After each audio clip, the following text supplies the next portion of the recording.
Praise the Lord. मसीह यीशु में आप सबकी सलामती हो। जैसा कि आज हम कलाम मुक़द्दस में से देखेंगे, ज़बूर की किताब उसका 5 बाब उसकी 3 आयत में लिखा है, ऐ खुदावंद तू सुबह मेरी आवाज़ सुनेगा, मैं सवेरे ही तुझसे दुआ करके इंतज़ार करूँगा।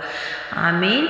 खुदावंद के कलाम मुक़द्दस का पढ़ा सुना समझना हम सबके लिए बाइस से बरकत हो कि जैसा खुदा हमसे कह रहा है कि ऐ खुदावंद तू सुबह मेरी आवाज़ सुनेगा। यस, हम जब खुदा को सुबह को पुकारेंगे तो वो हमारी आवाज़ सुनेगा। जब हमने अपनी ज़िंदगी में मोबाइल को लेकर शुरुआत करनी है, टिकटॉक को, यूट्यूब को और व्हाट्सएप को, इन चीज़ों से जब हमने शुरुआत करनी है तो फिर शैतान हमारी ज़िंदगी में काम करता है। और जब हम सुबह उठते सार खुदा को पुकारेंगे, अपनी ज़बान से खुदा को पुकारेंगे, उसको आवाज़ देंगे तो खुदा हमारी सुनेगा। वो कहता है कि मैं सवेरे ही तुझसे दुआ करके इंतज़ार करूँगा।